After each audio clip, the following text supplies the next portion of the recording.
E aí, galera, beleza? Professor Vitor Maurício de Geografia, trazendo hoje o tema da industrialização brasileira, que é um dos temas mais caros para as provas de vestibular. Eu sempre falo, não só para o Enem, mas para os vestibulares regionais também. E para mim ele é um tema que talvez junto com urbanização, agricultura, população e meio ambiente, seja um dos temas mais importantes aí que recorrentemente cai em prova. Além disso, eu acho que é um tema mega importante, porque é uma possibilidade que a gente tem, quando a gente fala da indústria, é uma possibilidade que a gente tem de misturar vários contextos diferentes, vários conteúdos diferentes, né, acerca do Brasil, principalmente do século XX. Então eu vou tentar sempre fazer uns paralelos com o que está acontecendo fora do país, fazer algumas comparações de como foi a industrialização dos países de industrialização clássica. A do Brasil foi um pouco diferente, um pouco mais tardia, tá? E eu dividi a aula em 4 pontos. Já vou dar um resuminho aqui para vocês, tá? No primeiro ponto, eu vou falar da industrialização brasileira pré-1930, que é marcada por uma baixa, pouquíssima intervenção estatal, onde não há uma política estatal voltada para a indústria, e por isso a nossa indústria ela se desenvolve muito pouco. Na parte 2 eu vou falar sobre o período Vargas, que é o momento onde a gente começa a perceber o intervencionismo econômico no Brasil, nesse contexto pós-crise de 1929, e aí de fato, né, a partir de 1937, a gente vai começar a ter uma política industrial mesmo, que vai mudar a cara do Brasil. Depois, o terceiro ponto talvez seja o mais importante, porque é longo, e é importante entender, que é o período do JK, que eu vou misturar com os governos militares, que são 2 períodos que, apesar de apresentarem diferenças entre si, eles possuem mais ou menos uma mesma lógica, dentro de um contexto ainda, de um Estado ainda intervencionista, mas com abertura, essa é a principal característica, com abertura para o capital privado internacional, vai ser as entradas das multinacionais no Brasil. Isso vai mudar de fato a cara do Brasil, a cara da industrialização nacional. E por fim, a gente vai finalizar falando dos anos 90 até hoje, que é onde há uma guinada, uma virada de um governo mais intervencionista para um governo com tendências mais liberais, né? A gente nunca teve um governo liberal de fato, nem hoje a gente tem, mas o fato é que a gente começa a ver já um processo de privatização, inclusive de várias indústrias que foram criadas pelo Estado nos governos anteriores, né, com relação a transporte, comunicação, enfim, a Petrobras, a Vale do Rio Doce. E o final dessa aula, na verdade, é uma parte que é a tendência atual, e aí isso é muito mega importante, porque não acontece só no Brasil, acontece no mundo inteiro, que é o processo de desconcentração industrial. Ou seja, a gente tinha uma concentração numa determinada área do território e essas indústrias começam a ver problemas, começa a não ser mais lucrativo estar nesses antigos centros industriais, e a gente começa a ver que há uma tendência, há uma procura por novas localidades, né, por novos lugares que oferecem o que a gente chama de vantagens locacionais. Isso vem acontecendo hoje, é uma tendência, não só no Brasil, no mundo inteiro. Então isso é ponto alto para a prova, beleza? Então vamos começar.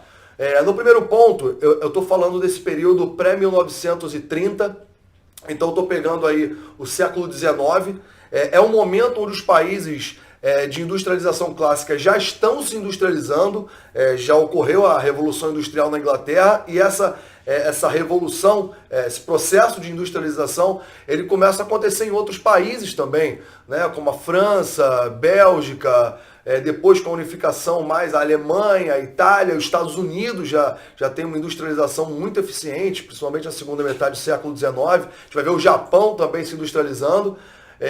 Então o Brasil, ele não faz parte desse primeiro processo, e é por isso que a gente chama a industrialização brasileira de industrialização tardia. E aí o aluno me pergunta o seguinte na sala: professor, então no século XIX não tinha indústria no Brasil? É claro que tinha, gente. Tinham indústrias no Brasil. O que não havia era uma política estatal que estimulasse o crescimento industrial no Brasil. Veja bem, são coisas diferentes, né? Então a gente pega, sei lá, um exemplo que eu vi outro dia, só porque veio na minha cabeça, a cerveja Boêmia. Ela é de uma indústria nacional, de 1843, se eu não me engano. Mas olha só, é uma indústria de cerveja, uma indústria de bebida.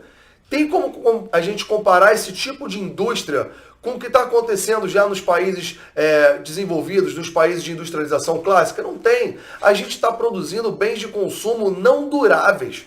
E aí é que começa a discussão. Veja bem, a gente tem alguns autores que dizem que a industrialização brasileira, ela é uma industrialização que acontece ao contrário. Ela é uma industrialização às avessas. E por que a gente fala isso? Porque o correto, o mais certo dentro de um processo de industrialização é que a gente comece pela base. Ou seja, a gente vai começar criando indústrias de base, indústrias de exploração de minério de ferro, indústrias que vão transformar esse minério de ferro e que vão nos dar capacidade de produzir máquinas. Isso é o início da industrialização. E isso não aconteceu no Brasil do século XIX. Ué, mas então como é que a gente tinha indústria no Brasil, Vitor? A gente tinha indústria no Brasil porque a gente importava máquinas. Olha como não tinha que dar certo. Já foi feito para não dar certo, né? Importar máquinas, muitas vezes máquinas obsoletas da Inglaterra, por exemplo, importar máquinas é caríssimo. É muito difícil você conseguir dar uma fortificada, fazer um fortalecimento no processo de industrialização se a gente não consegue produzir máquinas aqui dentro do nosso território. Então percebe que a gente começou a industrialização ao contrário. A gente começou pelo final. Qual é o final? Produzir bens de consumo, duráveis e não duráveis. Mas o que tem antes disso? Antes disso tem que explorar minério de ferro, tem que ter siderurgia e metalurgia para transformar, você tem que ter uma indústria que produza máquinas internamente, né? Uma indústria que produza máquinas para todos os outros tipos de indústria. Sem isso, a gente está fazendo tudo ao contrário. E foi assim que foi a industrialização brasileira pré-1930. O Estado ele tinha uma baixa atuação com relação a políticas industriais. A gente teve até algumas coisas que a gente pode destacar, né, que foi a Tarifa Alves Branco, de 1844, mas ela não era uma política industrial, ela era uma política protecionista, era uma política que visava taxar os produtos industrializados que vinham de fora para o Brasil. Mas quando a gente pensa no que era o mercado de consumo do Brasil, em 1844, galera, a gente está no Brasil escravocrata. O Brasil do século XIX tem um mercado consumidor ridículo. Ridículo. Há uma concentração de renda absurda. Não se esqueçam, lembra da aula de agricultura. Lembra como a concentração de terras era absurda no Brasil. E se a renda vem da terra, há uma concentração de renda necessariamente, ainda mais numa sociedade escravocrata. Beleza? Então, pensando até pelo lado mais liberal da coisa, vamos fingir que o Estado não existe, que o Estado não faz política industrial, tudo bem. Existe algum tipo de indústria que quer vir para o Brasil no século XIX? É claro que não. Olha o nosso mercado de consumo. Então, até mesmo se a gente não tivesse tarifas protecionistas, até mesmo se houvesse interesse de indústrias multinacionais de virem para o Brasil, ninguém viria. Ninguém viria. Óbvio que não. Então, o contexto, isso que você tem que entender, o contexto pré-1930 é um contexto completamente avesso, completamente ruim para que houvesse um desenvolvimento da indústria no Brasil. Você tem que pensar nisso. A gente vive no Brasil, num país escravocrata, com a renda concentrada na mão de poucas pessoas, ou seja, o mercado consumidor é muito pequeno. Até quando acaba a escravidão, até ter um processo de crescimento do mercado consumidor, isso vai demorar pra caramba. Então é todo um contexto que impossibilita, tanto, por um lado, tá, o próprio capital privado de investir na indústria, quanto o Estado. Porque quando a gente pensa no Estado, estou falando aqui que não houve uma política estatal voltada para a industrialização, mas também tem sentido, né? Se a gente pega a sociedade brasileira pré-1930, o que a gente está vendo? A gente está vendo uma elite agrária, que é a elite econômica do país, que é também a elite política do país. Não vamos esquecer a ligação que tinha entre... Pô, isso aí é aula de história, galera. É o básico, básico. Essa ligação absurda que existia entre proprietários de terra que concentravam renda e que estavam diretamente ligadas à política. Pensa na República do Café com Leite, na política do café com leite. Pensa na política dos governadores da aula de história da Primeira República. Então, é um contexto meio que avesso à industrialização, porque se o Estado ele é basicamente composto por pessoas que compõem a elite agrária, é óbvio que não tem uma iniciativa estatal voltada para a indústria, beleza? Então esse é o primeiro ponto que a gente precisa entender nesse período pré-1930. Há um contexto inteiro, em vários sentidos, que é avesso ao processo de industrialização.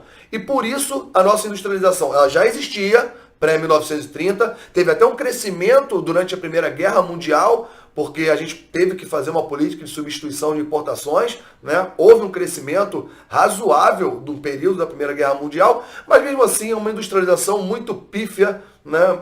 Muito rudimentar ainda, não tinha as infraestruturas que a gente precisava, né? Em parte, isso se deu ao fato do Estado estar muito ligado às elites agrárias e não promover uma política industrial no Brasil, ou seja, o Estado não ajudou em nada.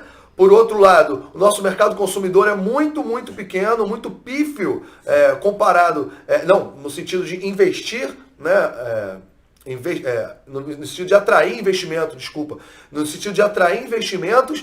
Então, no Brasil escravocrata, que mesmo depois da escravidão ainda demora para constituir um mercado consumidor, então nesse período pré-1930, a gente olha para a industrialização brasileira e percebe que, por mais que houvesse indústrias, não havia ainda um processo de fato de industrialização, beleza? No segundo período agora, na segunda aula, a gente vai falar da Era Vargas e vai ver como isso vai mudar. Beleza? Se liga aí na segunda aula, galera. Valeu!